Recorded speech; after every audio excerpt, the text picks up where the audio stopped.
გამარჯობა ძვირფას საზოგადოება.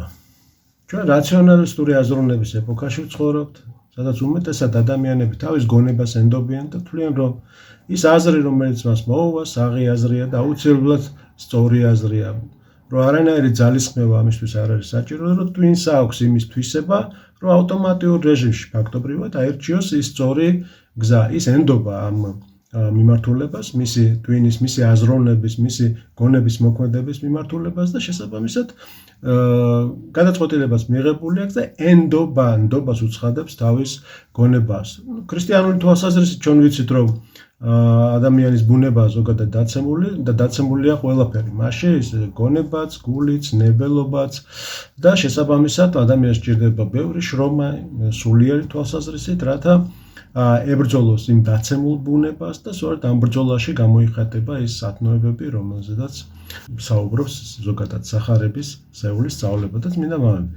ჩვენ რას ხედავთ ახლა იმ დაცემის გამო ადამიანის გონება სულ და უფრო შორდება ღვთაებრივ წესრიგს, ის აღარ ღებულობს, ის თამაშობს ადამიანი, თუმცა მიუხედავად ამისა, ეს მკაფიოდ ჩანს უკვე საზოგადოებაში, რომ ადამიანის გონება ის დაცემის გამო სულ უფრო მეტ ბოროტებას ირჩევს, ბოროტებისკენ არის მიდრეკილი და და ადამიანს გონია რატომღაც, რომ ყველაფერს რასაც აკეთებს, მაინც ეს არის სწორი. ეხლა ჩვენ ნეირომეცნიერებას უნდა მივმართოთ, რადგან და როგორც დამხმარე საშუალებას, რადგანაც ნეირომეცნიერება გვეხმარება გავიგოთ, როგორ აზროვნებს ადამიანი, როგორ მოქმედებს მისი twini, ადამიანის twini და მართლაც აქვს ჩვენს twins ისეთი თვისება, რომ ავტომატიურ რეჟიმში ფაქტობრივად ირჩევდეს სიმართლეს და ამის უნარი აქვს თუ არა. და ნეირომეცნიერება პირდაპირ ამბობს, რომ ეს უნარები ჩვენთვის არ გააჩნია. ანუ ფაქტობრივად იგივე დასტურდება, რაც ჩვენ სულიერი თვალსაზრისით ვიცით, მაგრამ ნეირომეცნიერება ანუ უფრო პრაქტიკული, არა მეტაფიზიკური აზრით, არამედ ფიზიკური თვალსაზრისით ჩვენ ვხედავთ, რომ მეცნიერება გვეუბნება, რომ არა, გონება ესე არ აზროვნებს რა, ადამიანი უფრო ირჩევს იმას, რაც უკვე გაკვალდული აქვს, ანუ რაზეც უკვე არაერთგზის უფიქრია, ის ერთგვარ გზას კვალავს, ასე რომ ვთქვათ, თავის twinში და შემდეგი გამიორების შემთხვევაში რაღაც საკითხზე რომ მიდის საუბარი,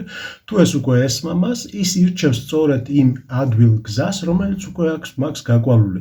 იმის მიუხედავად არის ეს აზრი სწორი თუ არა. ამრიგად მეცნიერები ამბობენ, რომ ჩვენი გონება, ანუ ადასტურებენ იმას, რაც ჩვენ სულიერი თვალსაზრისით ვიცით, რომ ჩვენი გონება არ ირჩევს ჭეშმარიტებას.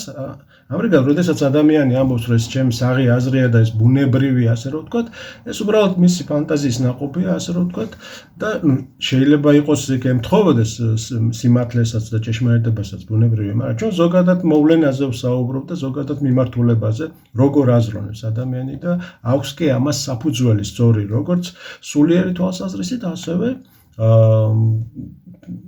სუფთა მეცნიერული თვალსაზრისითაც კი. ხომ?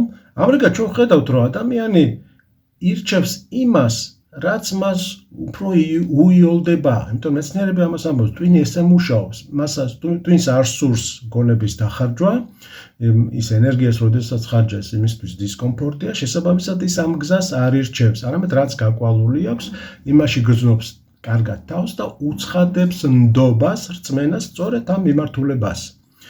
ეხლა ჩვენ როდესაც ვსაუბრობთ ჩვენ ზოგადად პრობლემებზე, რომელიც არის ჩვენ საზოგადოებაში, აქ უკვე იკვეთება ეს პროპაგანდის მნიშვნელობაც, ტელევიზიების მნიშვნელობა, ზოგადად სოციალური ქსელების მნიშვნელობა, როგორ მოქმედებენ ამ ადამიანებზე, მის გონებაზე, რას ირჩევს ეს ადამიანი თავის ცხოვრებაში სიმართლედ და სიცრუედ, როგორ ღებულობს ამ გადაწყვეტილებებს, ხო?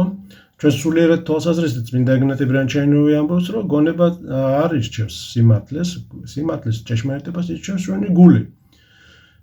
მაგრამ ჩვენ ასევე ვიცით, რომ სახარებიდან და წმინდა მამებიდან, რომ ჩვენი გულიც არის დაზიანებული და გულიდან გამოვალს, ხო, მრუშობანი, კაცისკვლანი და ასე შემდეგ, ეს მთელი ბოროტება, რომელიც არის ადამიანში, გამოდის გულიდან. ანუ ადამიანები, კერძოდ სულიერი თვალსაზრისით ბრძოლაში, როდესაც ერთვებიან, ბრძოლობენ როგორც იმ გონებრივ საწყისებთან ბოროტების, რომელიც არის და ასევე რაც თავარია გულში მიდის ეს ბრძოლა, რათა განიწმინდოს გული და სწორედ ნეტარია ის ადამიანი, რომელიც გულს განიწმენს და რაც უფრო განწმენს ამ თავის გულს, მით უფრო ნეტარი და წმინდანია ესეთი ადამიანი, ხო? მაგრამ აქ ჩვენ მივედით სხვა საკითხამდე. აქ ანუ ისევ გონებას რო დაუბრუნდეთ, სურს კი ადამიანს თავისი ნებით აირჩიოს ეს. თუ ეს მას არ ურჩევს, რომელ გზას აირჩევს ეს ადამიანი, რომელი ურჩევნია, რომელი უფრო კომფორტულია მისთვის, რომელი უფრო მისაღებია ასეთი ადამიანისთვის. ანიზინეს ბუნებრივია უმეტესობისთვის იოლი გზა უფრო უკეთესია და ეს ფაქტობრივად ჩანს, ხო? ჩვენ ყველგან გავხედავთ, რომ ადამიანი ეძებს კომფორტს და სულ კომფორტი აკერია ენაზე და ეს დისკომფორტია და სულ კომფორტი უნდა. გარკვეულწილად ამ ქვეყნიურად ეს ყველაფერი გასაგებია, მაგრამ სულიერი თვალსაზრისით კომფორტთან დაკავშირებით ყოველთვის არის პირიქით დამოკიდებულება, რადგანაც ის ერთგვარი დისკომფორტი დელმონაზონი სერაფიმ როუზი იყენებს ამ ტერმინს, ხო? ეს ერთგვარი სათნო დისკომფორტი ერთგვარი, ხო? არა იული გზის არჩევა. ამაზე ხშირად აკეთებდა აქცენტებს და ყველა წმინდა მამა ამაზე აკეთებს. ანუ გარკვეული ძალისხმევა უნდა მოხდეს. ანუ სახარებისეულად ეს ტერმინი არის სასופელი ღვთისა იძულების, ანუ ძალა უნდა დაატანო. აქ მოვიდივართ ჩვენ უმთავრეს საკითხამდე, ხო? როდის ატანს ძალას?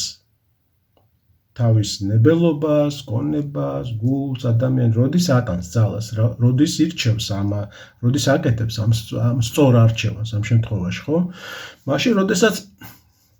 მაშინ გაიღვიძა მადლმა, ანუ ღმერთმა იმოქმედა, ბუნებრივია და უფრო სწორად თანხმობა მოხდა, მასაც ჰქონდა სიყვარული ამ ჭეშმარიტების მიმართ და შესაბამისად მან უკვე ესეთი გადაწყვეტილება, რომელიც დაკავშირებულია არა კომფორტთან, არამედ გარკვეულ ძალისხმევასთან, იმიტომ რომ იმ ტვინში გაკვალულ გზებს კი აღარ მიყვება, ანუ ახალი აქვს მაგს გასაკვალი და სწორედ აქ არის მისი ღვაწლი, გონებრივი ღვაწლი, ბუნებრივია და ვინც უღრმავდება ამ სულიერ ცხოვრებას, იქ არა მარტო გონებრივი, არამედ სხვა ღვაწლიც არის გასაკვირველი, ხო?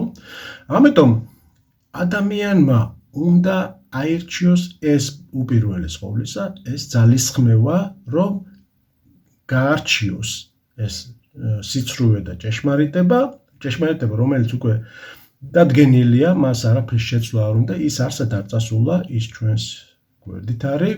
შენ უნდა აირჩიო ეს, როგორც კი შენ ამას ირჩევ, შენ ამ ბრძოლაში შედიხარ. არა იოლ გზაში შედიხარ, არა ფართო გზაში შედიხარ, არამედ ვიწრო გზაში შედიხარ. ეხლა ჩვენ უკვე რო განვიხილოთ ეს კონცეფცია სუფთა მარტივი თვალსაზრისით ის რაც ჩვენს ირგვლივ ხდება, ეხლა თუ ადამიანი მაგალითად იგივე მოდერნიზმი, რომელიც ერთ-ერთი ძირითადი პრობლემაა ეკლესიაში, ამას აღიარებს ყველა წმინდა მამა და ბოლო ავტორიტეტული მამები, ყველა ეკლესიაში, ყველა ადგილობრივ ეკლესიაში ეს არის სწორედ ამ არასწორი გზის არჩევა, ასე ფიქრი, ასეთი ძალისხმევით ცხოვრება და შესაბამისად ასეთი გადაწყვეტილებების მიღება. სხვა სიტყვებით რო ვთქვათ, არა მართლმადიდებული შეხედულების გაკვალვა, ესე იგივე ტერმინი რო გამოვიყენოთ, რომელსაც ეჩვევა ეს ადამიანი და როგორც კი საკითხი დგება, კითხვა ისმის და მან უნდა გამოხატოს თავისი აზრი, ის ირჩევს იმ იოლ გზას, რომელიც მის გონებაში უკვე გაკვალულია. ჩვენ დავაღვნიშნოთ, რომ ზოგიერთ ადამიანს საერთოდ მორწმუნეზე ლაპარაკი, საერთოდ არ გაუგია განსხვავებული აზრი გარდა მოდერნისტულისა, იმიტომ რომ ის ამ სულისკვეთებაში გაიზარდა თავიდან ბოლომდე და სრული ნდობა აქვს ამის, ხო? ბუნებრივია ამ შემთხვევაში, ანუ სხვა სიტყვებით რო ვთქვათ, ეხლა გავიაროთ ეს გზა, ადამიანმა ეს მიუხედავად მრავალი შეხსენებისა მის ცხოვრებაში, სინდისის ხილებისა, რომელიც შესაძლოა მის ცხოვრებაში უკვე მოხდა, მან ეს გზა არ აირჩია და დარჩა იმ გზაზე, რომელიც უფრო კომფორტულია. და რა არის ეს მოდერნიზმი? ის ამ ქვეყნიურ სიამეებზე უფრო არის გადასული, ის ამას ირჩევს, როგორც ამ ქვეყნიურ სიამოვნებას და ოღონდ რელიგიური ტერმინოლოგიით, ოღონდ რელიგიური გაგებით და ამ სულისკვეთებით ის ერთვება ამ ცხოვრებაში.